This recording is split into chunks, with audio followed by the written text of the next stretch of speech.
You're welcome back. This is the election eve, and it's time for the deployment as well, right here on your election headquarters. And before we went on the break, I told you that my special guest for tonight is a special representative to the UN Secretary General. And we have Lernardo Simao, special rep to the UN Secretary General and head of UN West Office for West Africa and the Sahel. And he joins me in studio. You're welcome, sir. Thank you so much for being a part of our show tonight.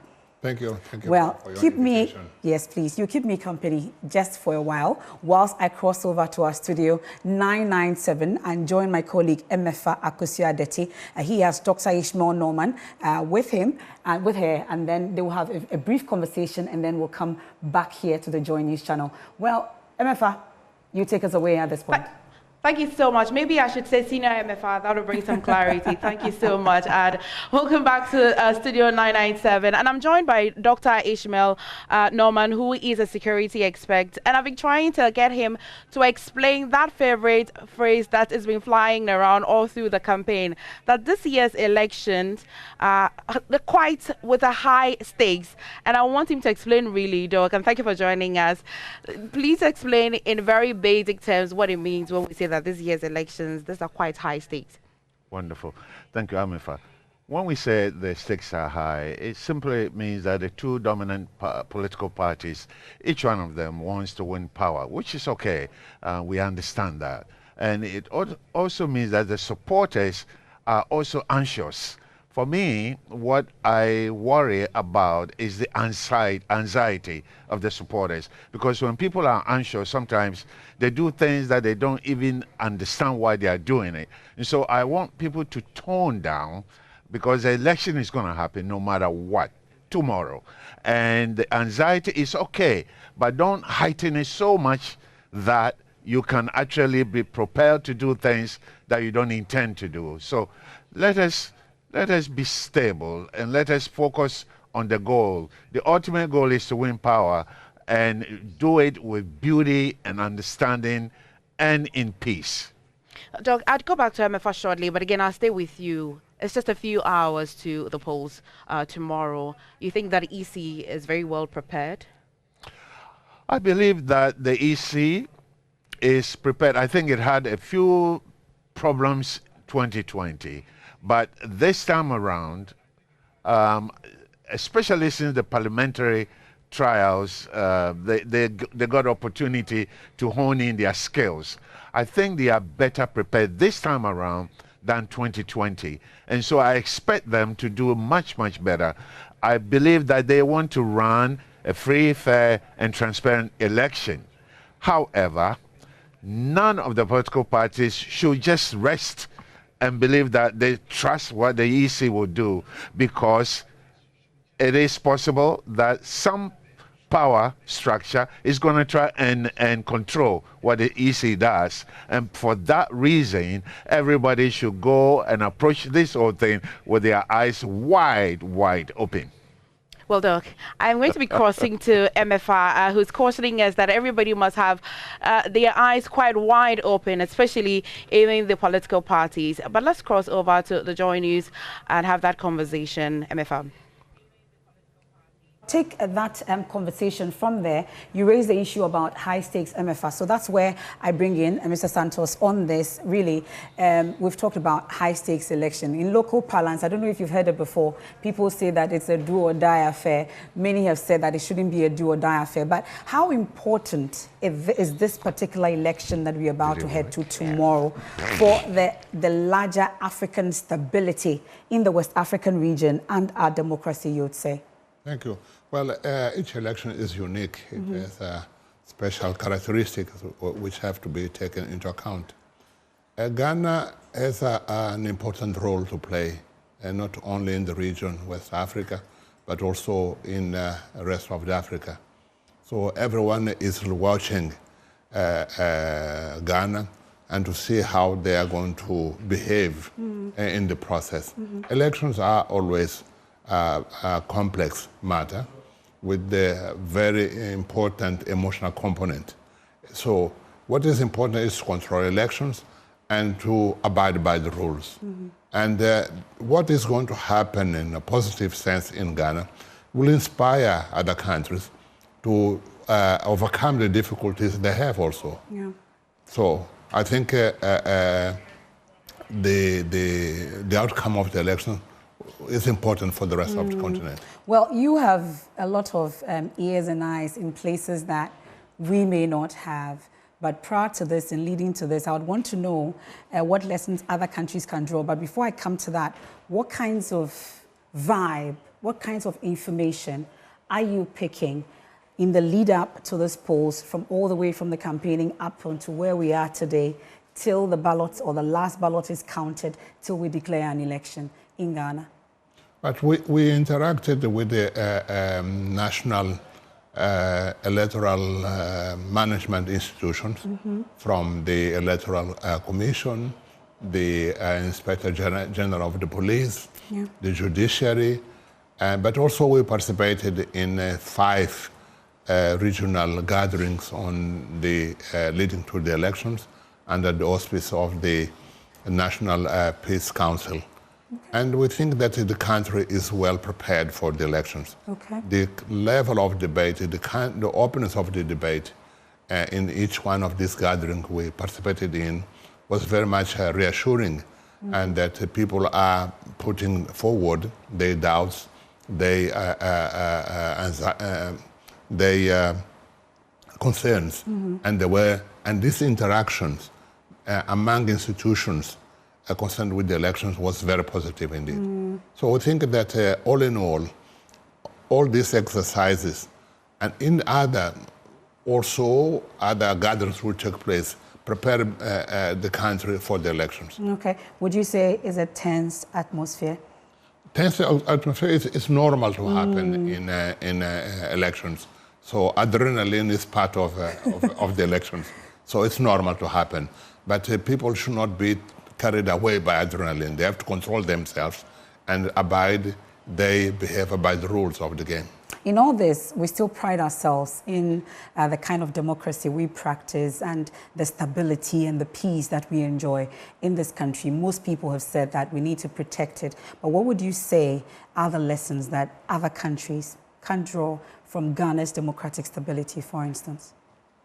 What I think it's a lesson to inspire other countries is your capacity to learn from election to election and to improve the performance of the institutions. What I felt in my interaction with different institutions is that openness to listen and to learn and to improve.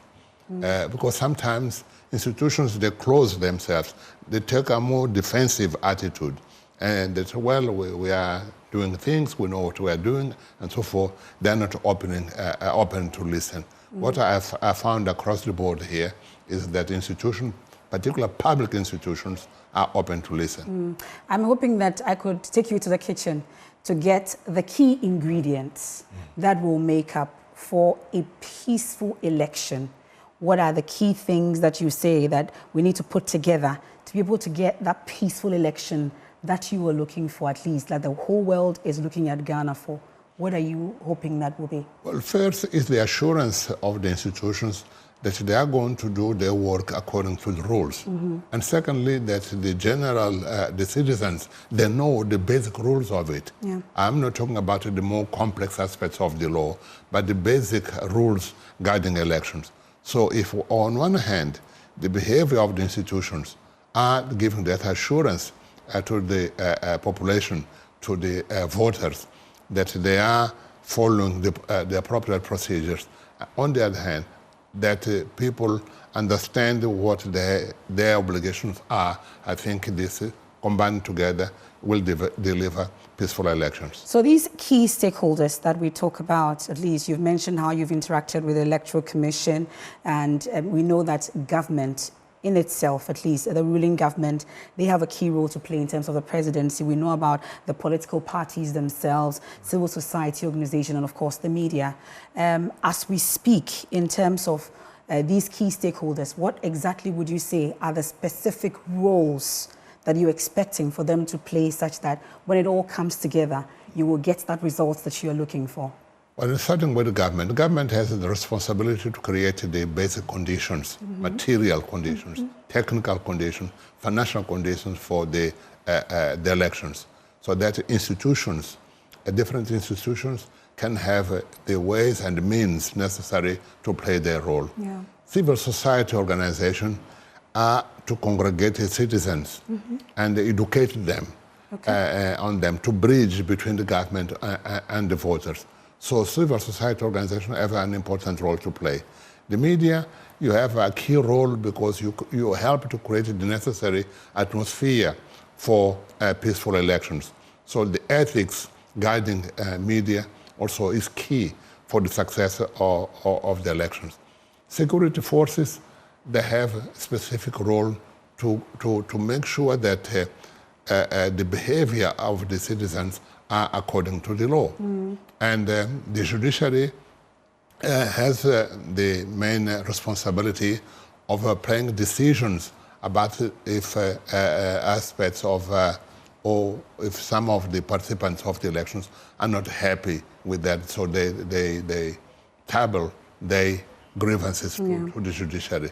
So different institutions have played different roles, but it's like an orchestra, different players, but the end result is harmony in that society. great harmony that we are looking for. But if you were to rate at least all the key institutions you've talked about, from the media, the political parties themselves, all those key stakeholders that you're hoping to give you that beautiful harmony that you're looking for, if you were to rate their roles so far, or your assessment of what their contributions have been, what would you say it will be?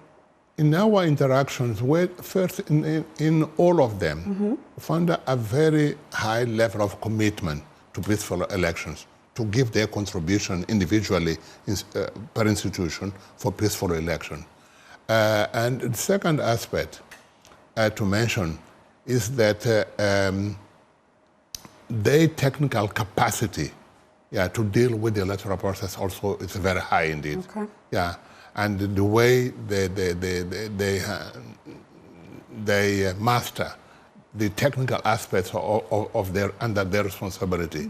So I think the combination is quite high indeed. But you know that the Electoral Commission, for instance, has come under a number of criticism, at least from the political parties, at least, I should say, the largest opposition in the country. There have been a lot of talk about lack of transparency. In the last few days, yes, we did not hear that, but in the lead up, in the heat of the moment, there were a lot of talk about transparency, fairness, amongst others.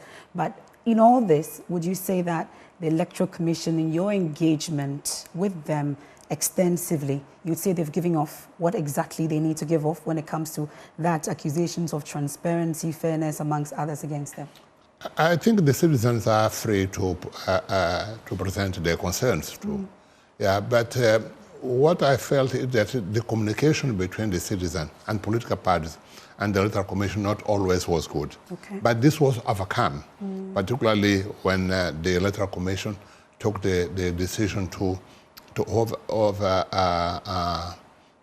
open discussions with the political party. I think that's brought the assurance that, in fact, they are prepared and they are open to listen to the key players, which are the political parties and candidates. That brings me to your key role in terms of your organization, the UN. This is a very important organization in the scheme of things. What would you say in all this has been your role in the lead up to this particular election, before, during, and after?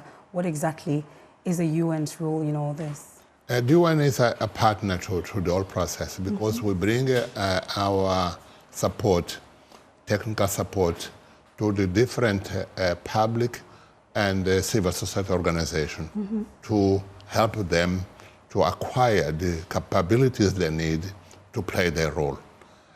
We've been interacting.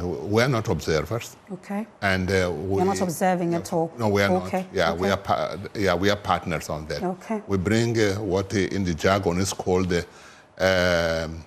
preventive diplomacy, and also encouraging all parties to play their role and to adopt a positive attitude and a positive mindset in relation to elections. But at the same time, bringing the more capacity to different players to play their role. And we're happy with the results so far. I'm hoping to delve a bit more deeper into this preventive diplomacy role that the UN played. What exactly did it entail? Did it help in leading to the political parties, all of them signing peace pacts? What exactly were the behind-the-scenes things that the UN did? How much are you able to let us in on what exactly you did in terms of that preventive diplomacy? Yeah. First is to listen to different stakeholders, what their concerns are, what their views are on the process, and then try to bridge communications among them. Because the assumption is that all of them are interested, they are committed to deliver peaceful elections. Okay. But sometimes communication is not as it should be. Also, different views can happen. So that's where UN comes with the encouragement, with the technical expertise where it's necessary, so that all stakeholders are ready to play their role. You know, sometimes they always raise the issue about that thin line between that interference and, you know, intervening. Really, that's what people ask. Are we able to actually draw that fine line such that there will not be talk that UN is actually interfering in the local process of Ghana? Right. Ghana is a member of the United Nations, and therefore what the UN does is what Ghana accepts that the UN does. Okay. We respect the sovereignty of the member states. We respect the decision-making process of the government, and therefore we work always, in all cases, within the framework of our agreements with the government. Yeah. Well, but let's talk a bit about security, because I'm sure that's also very key. Right. For your organization and for onlookers and other watchers as well. What would you say is your assessment in terms of our preparedness when it comes to security? There have been reference made to the last election in 2020, for instance, when a number of lives were lost. People have said we have not actually had a logical conclusion to that particular matter, which is a concern for many. When it comes to security, from where you sit and your engagement extensively on this, are you satisfied with our preparedness when it comes to security? Yes, we're satisfied because the authorities gave us the explanation they give to us shows that they are on the top of the matters. Okay. And they are also aware of the risks and relative risks, particularly in certain areas which can happen, and the preventive measures they talk about that. So we think that the authorities are very well prepared to deal with the risks which potentially might arise here and there. Well, I've checked the time. This is about 8:37. It gives us about 11 hours more to go to that D-Day. I don't know how apprehensive you are as well. A lot of us are very, very anxious. Most people that we interact with tell us that. Countdown to D-Day. What exactly would you say are your expectations from Ghanaians, from voters? At this point, I'm sure that the camera was zooming on you to tell the ordinary voter and the ordinary Ghanaian what exactly your expectations are of us as we head to the polls. My expectation and advice is that each citizen will go to the polling station where they are assigned, be patient, and follow the procedures right to the end. And they go there with the open spirit, with a positive attitude, as an exercise of the right of a citizen to choose the leadership of the country. So people have to go to the polling station with that spirit. And you're confident that definitely, as the Ghanaian voter, at the end of tomorrow when counting is on, amongst others, all the way to the day that they actually call the election, you're confident that we would actually give off what you're expecting we should?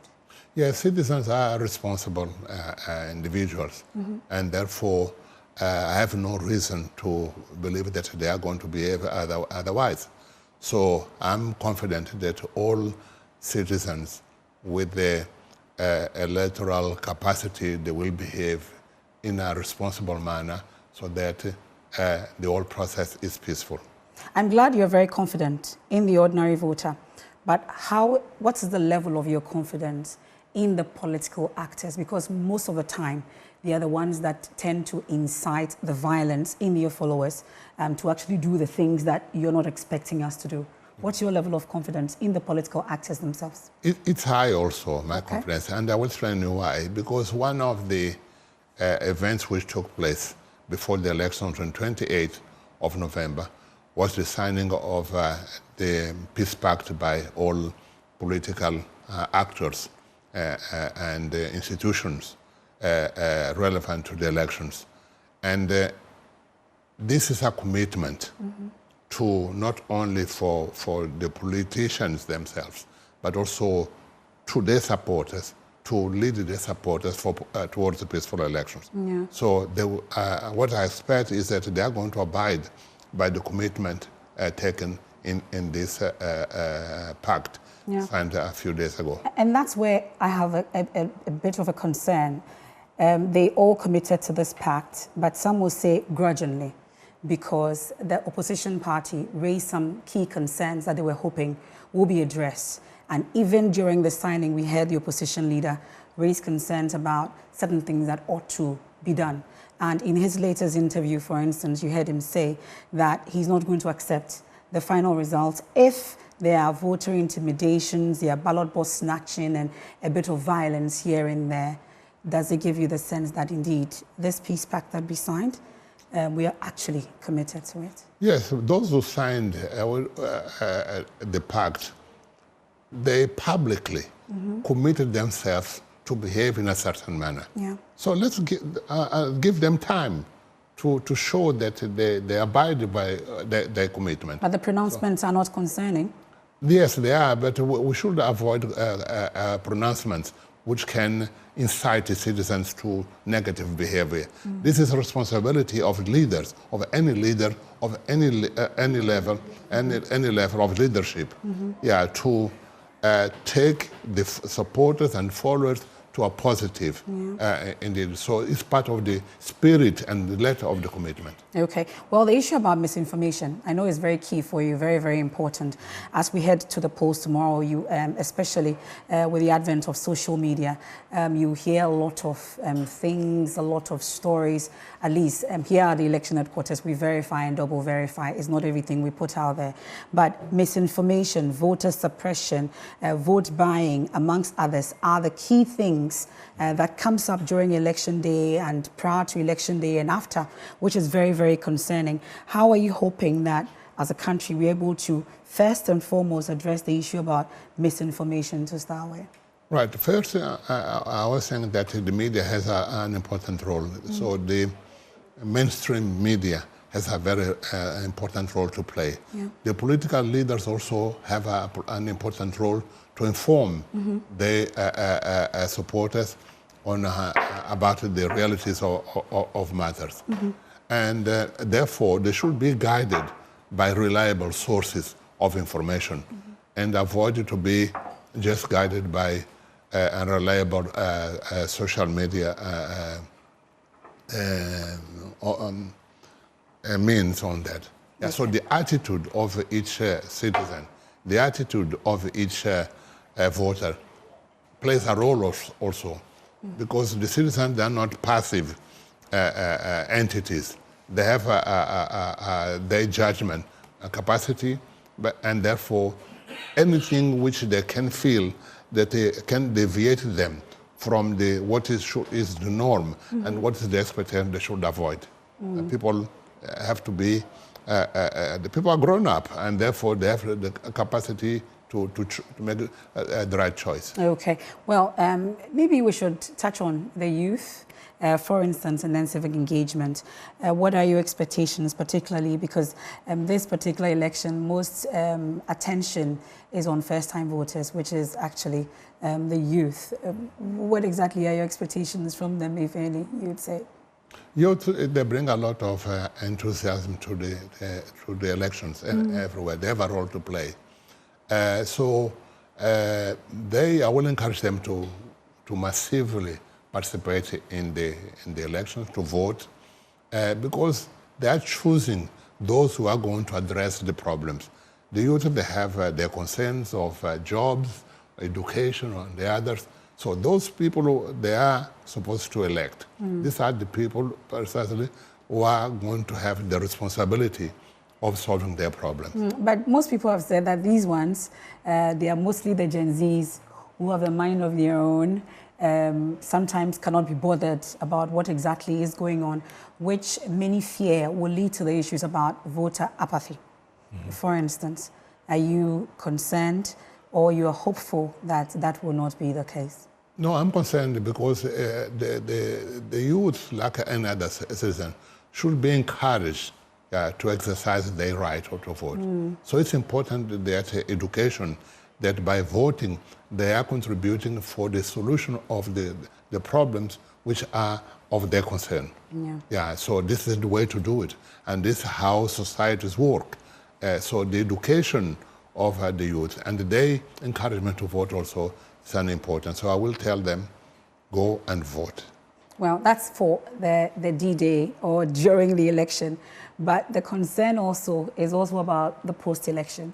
When all is done and the counting is done and the results declared, we've had a number of protests. And for instance, after the declaration of results, at least we've been to the Supreme Court twice when it comes to election results and declarations and concerns and protests on this matter. Sometimes we've had incidents of violence as a result.